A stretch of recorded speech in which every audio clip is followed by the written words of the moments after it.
we just watched the trailer for The Disaster Artist, and, hi, Mark. That's right, baby. It's time for movie trailer trash. Enjoy.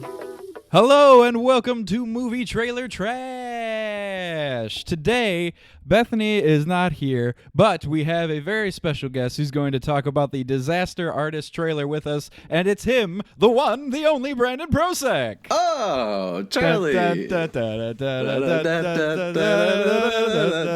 exactly. Yes. Precisely. Y'all ready for this? That was a question for you. Okay. That was just a straight question. I'm ready for this. That's like at the bottom of the survey. The last question is, y'all ready for this? Yes or no? Yeah, I am so ready for this. I've only watched this teaser about 6 times. Maybe so more. Brandon Prosek from Entertainment Buffet, who we always plug at the end of the show, do you want to just quickly say something about who you are? And like where people can listen to you and see stuff about you. Sure. I surely can. And you cannot call me Shirley either. Shirley? Yeah, I'm Brandon Prosek. I went to high school with Charlie. That's too far back. That's all I was going to say. I was born in a small town. It was March of 92. It was a cold day. It was brisk. But no. So all I was going to say was that's where I know Charlie. We went to high school together and actually made a web show. After we started making web shows, I decided to not stop and created Entertainment Buffet, where we make web shows, sketches, short films, and I host the Entertainment Buffet podcast, which Charlie has been on an episode of. That is true. You guys are gracious enough to plug, and as we try to plug the movie trailer trash as well. I'm a big fan. Plugs all around. Plugs all around. And you get a plug. You get a plug. Look under your chairs. It's a plug. Woo! But so yeah, and then the latest thing I've been working on is I wrote and I am producing. When's this going to drop? By the way, it'll be Monday. Okay, so for any listeners in the Chicago area, I am producing my first play that I wrote. It's called How Does It Make You Feel? It's going to be at Stage 773. And if you're listening to this on Monday, the opening night is Thursday, August 10th. It's there you go. 10th to the 13th and 17th through 20th. So it's a dark comedy. And one thing I've been forgetting to say is a percentage of all the ticket sales are going to go towards charities geared to mental health and suicide prevention. So come support those causes as well as seeing a fun dark comedy. That yeah, Charlie, you can just go to Entertainment Buffet's Twitter and Facebook and stuff and get all of their ticketing information over there. Which Charlie made the amazing design for, the poster and the logo of the play. Yes. Yeah, which everyone's just like, cool, who did that? I'm like, Duber did. I know that no one can see it, but right now I am doing a Howie Mandel wave salute. So if you are interested in seeing that, look up Howie Mandel wave salute. But anyway, this episode is going to be about the Disaster Artist trailer, a movie that is coming out December 8th, and it's got a lot to it. It's about a movie called The Room, which is historically one of the worst movies ever. Yes. And I'm going to have Brandon tell you about it first, and then we're going to go into the actual movie and who's in it and who's writing and doing whatever. So if you just want to start a little crash course on The Room, because I know it's one of your least favorite things ever. Yes. I remember getting pages of text messages about The Room from you after you saw it. So here's how I'll start this. I only just saw The Room like a few months ago, like it was this year, 2017, and I'd heard about how bad it was for years. Like you said, it's known as the Citizen Kane of bad movies. That's what it's dubbed. And So, I haven't seen it, but I've seen a few clips, and I can say that just from those, worthy of that title. yes. So the way I describe it to people is there are 2 points in my life. There's before I saw The Room, and now there's after I saw The Room. So like I feel like 3 years from now, I'm like, yeah, it's 3 years AR, 3 years after I saw The Room. Like BC and AD, but it's BR and AR. It's a life-shattering event. It is. I went ahead a good 25-year run BR, but now we're in the AR phase. So do you think you're better or worse off for it? A bit of both. I'm not the same. It is a movie that is, like I said, it deserves everything that people ever say about it. So basically how this movie came about, The Disaster Artist, is way back in 2003, a brilliant yet insane person named Tommy Wiseau was making a movie called The Room, which he wrote, directed, self-financed for about $6 million, which no one knows where he got the money because his life is a mystery. He doesn't want anyone to know anything about him. He won't tell his age. He never lets people see his ID. He's a very private person. He's super peculiar.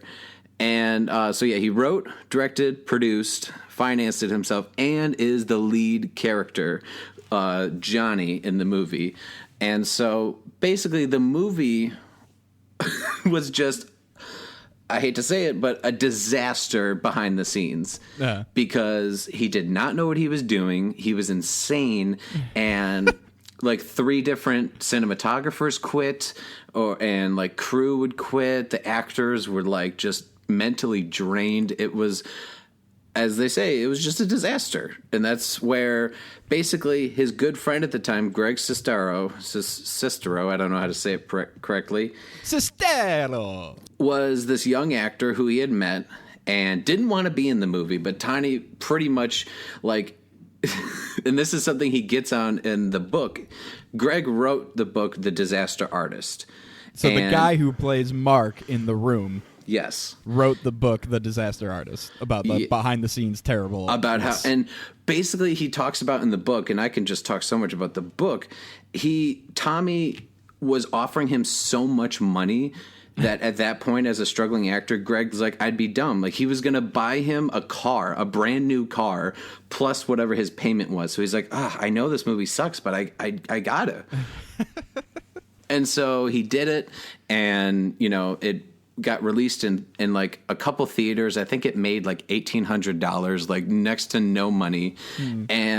But it started developing this cult following that people would go to these midnight screenings, and it was just so bad. You're like, guys, you gotta go see this. And people would go in droves of like packs of people, and they would throw plastic spoons at the screen because there's this whole thing about there's random spoons in the picture frames in the background. No one knows why the spoons are there. And there's so many layers to how bad The Room is. And like I said, Greg then writes this book. He co-wrote it with someone about it's about his life, but also just how crazy meeting Tommy was and this entire experience of The Room was. So now flash forward to the last year or so, James Franco and Seth Rogen decided to produce an adaptation of the book, The Disaster Artist, right. which James Franco's directing, and he is playing Tommy Wiseau, the insane person, and then his brother, Dave Franco, is playing Greg Sestero. Yeah, and so that's a really awesome thing about this movie coming out is that, first of all, obviously, James Franco, Seth Rogen, and Dave Franco are all in it, but there's also a ton of other like really famous people in it. I was looking through the casting list, and there was not only there were those guys. There was Zac Efron is supposed to be in it. Yeah, he plays Chris R. If anyone who knows The Room, he plays Chris R. And there's a lot of people. A lot of the more famous people are in here as themselves. Yeah, and cameos. So, are they going to be doing like a mockumentary type thing where they're going to be like behind the scenes and then like people talking about how bad it was, because I mean they have like Bryan Cranston and Kristen Bell and Adam Scott and all these people who are in here as themselves, and so I don't know. That's what I'm curious about, because I do know, and so one other little layer to this room universe is Roomiverse. This Roomiverse is there was a documentary that was made that was supposed to come out back in June called Room Full of Spoons, and you see in the trailer they talk all about how like this just celebrities all became insane fans of The Room. Bryan Cranston went on record of saying how he loves the movie. Kristen Bell, I think, on a talk show, brought the DVD and was like, this just took over my life. And so maybe that's what they're doing. They're playing those clips. And so I think they're going to do that, or who knows? I mean, Tommy's so crazy. He may have went up to these people back in 2003 and tried to cast them for stuff. Well, and he's in this movie. Yeah. Oh, that's what James Franco said. Tommy Wiseau, who is an egomaniac narcissist, contractually said, I need to have a cameo if you're going to make this movie. Oh, God, I love it. Yeah, and like I could do this, like I said, a whole podcast, and we're probably going to do it on the Entertainment Buffet podcast, just about how insane Tommy is. And you see it all in the book, The Disaster Artist, which what's even greater is I listened to the audiobook where Greg does an immaculate impression of Tommy Wiseau to read the book. And so that was just another layer. And I looked at, so you have James Franco, and in the trailer, it's basically, you know, a deleted scenes kind of sketch almost. I mean, it's going to be in the movie, but it's like he just keeps screwing up this one scene and it goes over and over again. Which is like a whole chapter in the book is this scene that they do in the teaser. And it's really awesome. And so I watched this, and then I watched clips of The Room, and his impression is like, it's really, really good, but he just doesn't do his whatever accent he has. Well, that's another thing. No one knows what the accent is from because he won't reveal where he's from. He doesn't want to tell anyone any of that. He's from the moon. Yeah, like I think people said at some point, like, Russia was mentioned, and then he says he's from France, and then he says I was born and raised in Louisiana. It was just like he never gives the correct information. And so it's like, it's a really good impression that doesn't really sound like him. Yeah. Because, like, if you did back to back just listening to it, you'd be like, those are two completely different people. But looking at him and the way that he's so, like, you know, wobbly, it's really good. So, like, I guess we could talk about that scene that's in the teaser trailer, and this is what makes me so excited for, like, when they do a full trailer, is the teaser, one of the most, there's, like, two super famous kind of quotes from The Room. There's, "You're tearing me apart, Lisa." And then there's also the one that we see in the teaser trailer, which is just like, "It's bullshit. I did not hit her. I did not." And he like throws the water bottle out and he goes, "Oh, hi, Mark." Yeah. And see, it's so funny. And so they show in the teaser that he no joke had to do it like over 60 times because he couldn't get the line right. And I remember like Greg just describing this insane day where they're just like, he wrote this and he's directing it. And my favorite one is he comes out of the door and he goes, "I hit her," and Seth Rogen goes, "No, do you want to change the line? Do you want to change the line? No, it's fine." So I hit her. No. It's so funny. So one tiny thing is Seth Rogen's part. I can't remember the guy's last name, but he's playing this character named Sandy, who he was, I believe, the assistant director.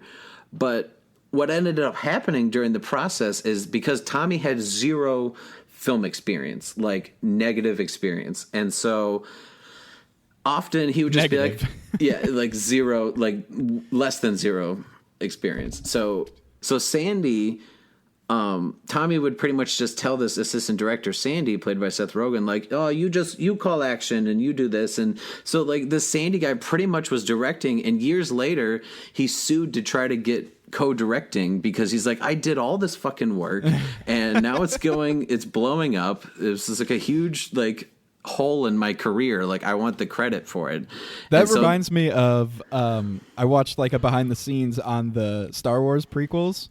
And there's a part in it where George Lucas and the assistant director who was going to be doing a lot of the work and a lot of doing stuff, and he was like, they were going through this list of things, and it all seemed so meaningless, of stuff that like George Lucas was really like fixated on. And he was like, the assistant director says, like, so when like at the scene, should I'll be able to say action when we're doing the scenes I directed, stuff like that. And George Lucas was just like, and he just like sat there for 5 minutes, and he's like, I'll say action. They go to something else. I'm just like, oh my God, come on. Yeah. So like I said, there's so many layers, like, and why I'm so happy that they showed this clip is because they showed it what it didn't look like finished, because this is how they filmed it, opposed to shooting on like a real rooftop. They just were in like a lot of like a studio and did this awful green screen, and he's coming out of like this like shed looking thing onto the roof, and it just shows like how poor this film looks. And the fact that the entire crew by the end of the clip is just like reciting the line, like they all know it because they've heard it like 60 times, but Tommy Wiseau is just like, what the line? You know? What the line? What the line? What the line? You know. What is The Room actually about, or is it just not important at all? Oh, okay. So like I'll try to keep it brief because I could So basically, Tommy Wiseau plays the main character of Johnny, which the way they frame it is like the best man you can ever meet in the history of human beings. He's successful financially. He supports his girlfriend, Lisa. He's a best friend to all these guys. He mentors this kid that doesn't have parents. He's just like the model citizen, and it just shows you the ego that Tommy's like, I'll play this character that everyone loves. No one. It's like when Jon Favreau in Chef has his two love interests be Sofia Vergara and Scarlett Johansson. Exactly. Like, you're not getting that, Jon Favreau. That's not. It's never gonna. I don't care how good of a chef you are. I don't care how funny or great personality you are. But not both of them. Maybe one. Yeah. So basically, what happens is that Johnny, the model citizen that he is for zero reason, zero explanation, his girlfriend Lisa, or as they say, they don't say fiance because I don't think Tommy knows what fiance means. He just says future wife. Future wife. He says like, hashtag future wife. Yeah, hashtag future wife. So his future wife Lisa cheats on him with his best friend Greg. And it just basically is like the unraveling of Johnny as he discovers this betrayal, and there's a confrontation with Greg, and then the other thing that everyone loves about this movie is, so most movies, as you know, have B and C plots, right? Yeah. Like other stuff going on while the main story's going. So The Room is known for having an exorbitant amount of B and C plots that never get resolved. They bring up one character has cancer, never address it again. Yep. They bring up like this other thing, doesn't matter, we forget about it. Like it, and so that's what's so funny is it intercuts between this issue with Tommy, Lisa, and Greg, and then all these side stories that don't matter. Yeah. So it just when people ask what it's about, I'm just like, I don't know, nothing. It's about how bad it is. Exactly. Like this girl cheats on him, and in most movies, like when someone cheats, it's like, oh, well, he was being a bad guy, he was abusive, or like something. She's just like, no, I'm a bitch.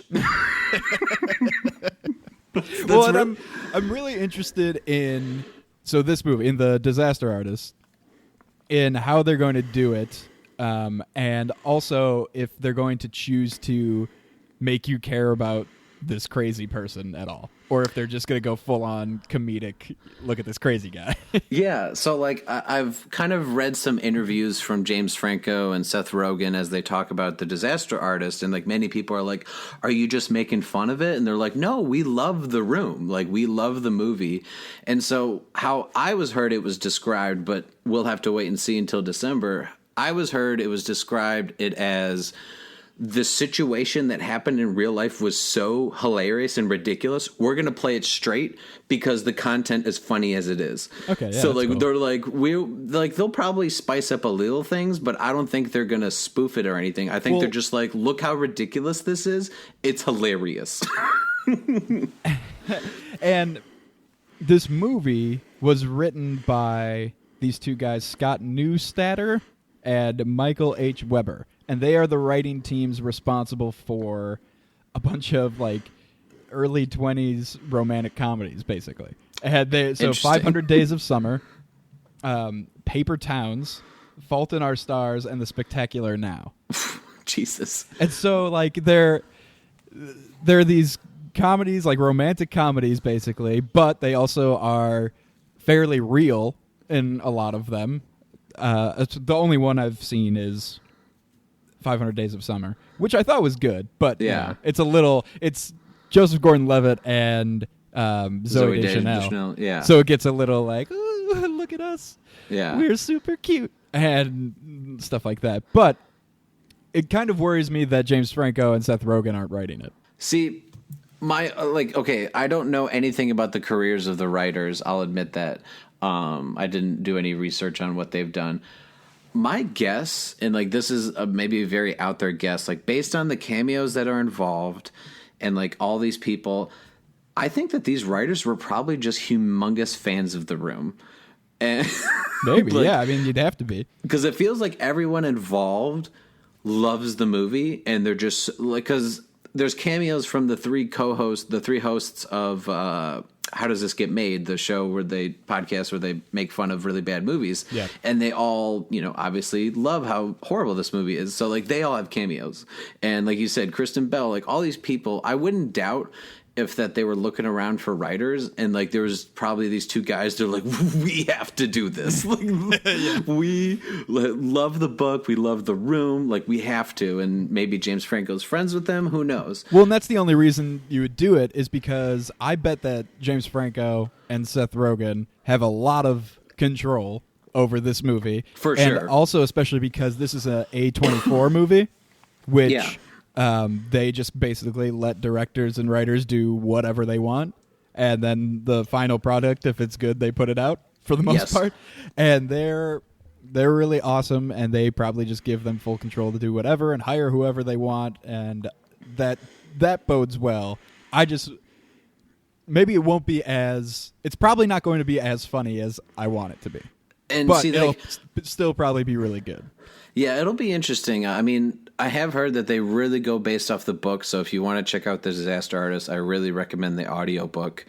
Because it is very much about Greg's life. He was played by Dave Franco. Like, he was a guy who, he was young and he wanted to try acting, and he was getting like little roles, like, and he got some like movies and like I think that were foreign films. Like, but he was the stereotypical. He was a struggling artist, and he met Tommy in an acting class, and then it kind of spun into all of a sudden, like, because Tommy was rich for who no one knows where he gets this money from, that like he's letting him live in Tommy is letting Greg live in this apartment for like cheap rent and doing all these things for him, and they're like kind of becoming friends, but like it's kind of like this weird just relationship. So I think they'll really focus on that, but also like him struggling while also dealing with this insane movie, because Alison Brie plays Greg's girlfriend in the movie.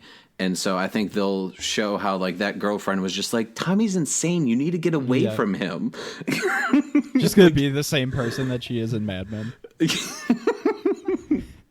Yeah, it's definitely interesting, and I hope Room fans out there don't think that it's just going to be them just redoing clips from The Room, because I think this is about the behind the scenes. It's more based on the book than anything. Yes. And that being said, let's move on to where, when, and how you're going to see this movie. Where? When? How? Are you going to see this movie? Where, when, and how. This movie, first of all, I don't think we'll get, the huge theatrical release. I don't think you can just go to any AMC and go see it, although it might because of James Franco and Seth Rogen. So you never know. But I doubt it, just because most A24 movies don't. Which it did get amazing reviews at, I think it was South by Southwest. So you never know. Like maybe interest is high enough that they'll give it. Even Room, not The Room, which is an A24 movie, the Brie Larson one where she won Best Actress. Yeah, that wasn't everywhere when it came out. True. And that was, one of the better movies of the year. So I think that, God, I don't know. I kind of want to wait to rent it just because. You want to hear how it is first? I want to hear how it is. And also, I think it would be better to watch it somewhere where you can talk during it. Like somewhere where you can exclaim during it. So like something will happen and you can just be like, oh my God, that's ridiculous to whoever's next to you. Which I will recommend if any of you are interested now in seeing The Room. That is the best way to see the movie. We had a group of about 6 or 7 people. Half of them had seen it, half of them had not. And we did what you said. We saw it on TV at someone's home. We didn't go to a midnight showing, and we were able to just like pause it and say like, "Wait a minute," and like we could drink and have snacks. So if you see The Room, I recommend it that way. And so like I think that going to the theater, definitely don't see this by yourself. So, like, because I often recommend doing that for certain things. Like I did that for the first time the other day. Really? What'd you see? Dunkirk in IMAX. Oh, wow. That probably was a pretty heavy walk back to the car. Just leaving by yourself, just like, oh, God. I'm just like, oh, at least we won that war. Spoilers. Yeah. Spoilers for... That's the joke, Charlie. That it's a real event. Uh-huh. Spoilers, Hitler died. Spoiler alert. You know that guy with the mustache? He's going to end up dead. So what are you thinking? Theaters? I'm going to see this as early as possible. So they have a Thursday night, 7 p.m., whatever it is. If I have to drive an hour to the city in Chicago, if I have to. You should try and follow the movie or something on Twitter so that when the special screenings start to happen that you can go to one of them. Possibly. But the thing is, I want to financially support the movie. I want to pay 3 times more than what I would normally pay. Yeah, like I also want to go to. I almost want to go to like the cheap theater that we grew up near, like the Charlestown Mall, and like be like, I'm buying 10 tickets, and they're like, are the other 9 people here? I'm like, no, throw it on my credit card. Oh man, that mall is sad. It's a great theater though. But yeah, no, I want to see this movie as soon as possible in theaters. I want to pay to support it. I want to try to bring as many people as possible. Even though I haven't known about this movie that long, but like the moment I found out about it, I became entranced and fascinated, and that's why like I read the book. Listen to the audiobook. I don't really read. And I don't read. This is the 21st century, man. I'm a writer who doesn't like to read. I'm a reader who doesn't like to write. That's not true. So like this whole behind the scenes was so fascinating to me, and like I said, if we want to do an MTT extra on this, I would just tell you all about one. I'll tell you one tiny story on just how insane this Tommy person is. At one point, an actor wanted water because they're, filming outside. Uh-huh. And he's like, in Hollywood, they don't give you water. And so he wouldn't allow water on set. So the actors would have to sneak water from like their cars and stuff. Oh my God. Because he's like, in Hollywood, they don't give you water. And Greg is just like, he's never been in Hollywood to know if that were true or not, much less that's like illegal. So that's just one little treat of the many treats that hopefully we'll see in The Disaster Artist. So that moves on to the real question, which is, will this movie that's based on a book that came from a bad movie be any good? Rotten Tomatoes percentages.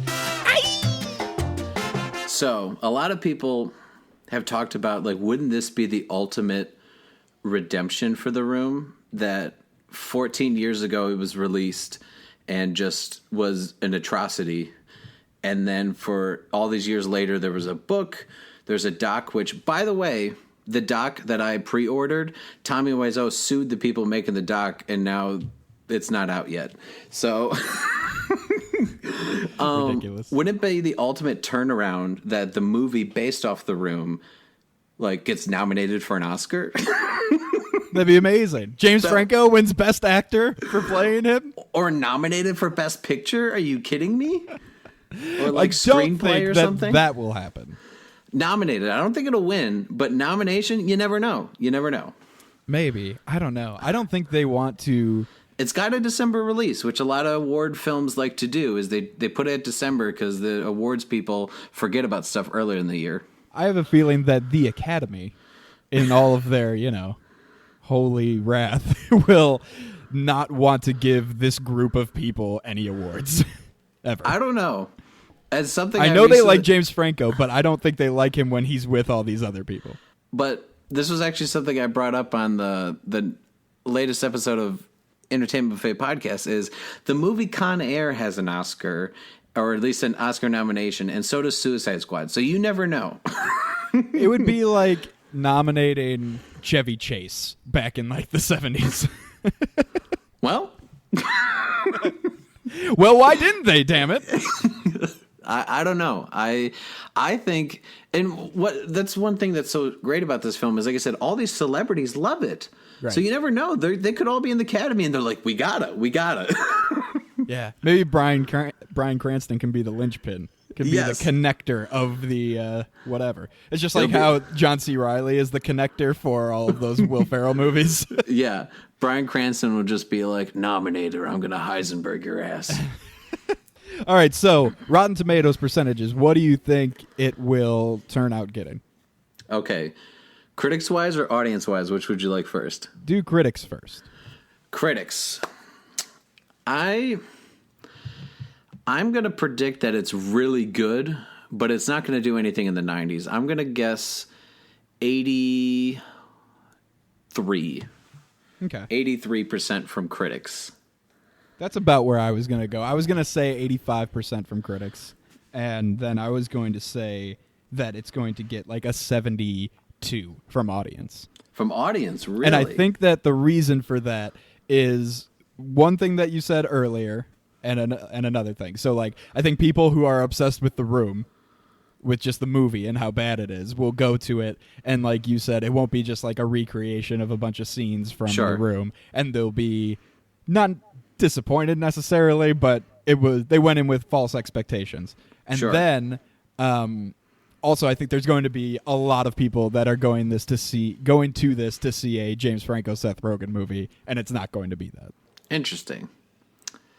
So, audience, I don't know, like, because I feel like there are so many people, and the only reason I'm basing this off of is because it was so, like, beloved at South by Southwest, which, like, the two movies that got, like, the best reviews were, like, this and Baby Driver, and we saw how much people loved Baby Driver. Yeah, but I mean, a very specific type of people go to South by Southwest, and that type of person is the same person that would go see Baby Driver in theaters. And Baby Driver, even though it's unique and cool, is very much a mass appeal type movie.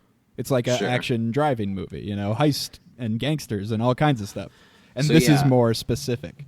I guess that's true. And we are, like you guys have mentioned on the podcast many times with trailers, we're into this really weird time in movie history with comedies have not been good. Right. So I'm still gonna say that the audience are gonna give it high. I'm gonna go with 91. Oh, I think complete opposites. Yes, I think they're gonna love it. I think that it's gonna be funny, but it's gonna be weird, and then people are gonna be so fascinated that they're gonna want to go see the actual movie if they haven't. Which I really recommend. See how bad The Room is first, so that you can just enjoy this movie even more. Yeah. So like. What was I just going to say? Oh, yeah. It was like the Dark Tower trailer, right? So the Dark Tower trailer made me want to read The Dark Tower. Sure. You know, and kind of the same thing with Ready Player One, that little teaser that just came out. That's a book. I've read that book. That book is amazing. And my brother texted me after it came out, and he said, "Is it possible that trailer made me want to read the book way more than see the actual movie?"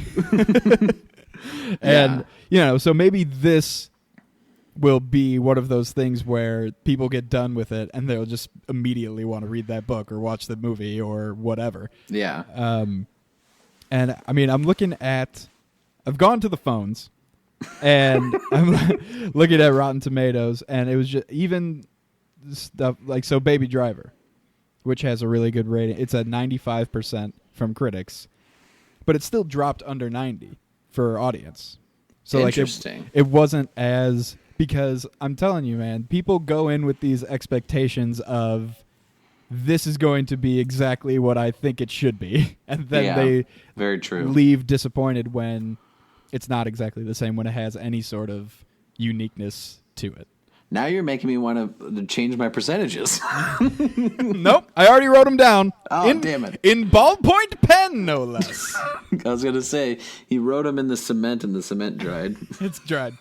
It says 91%. All right. But...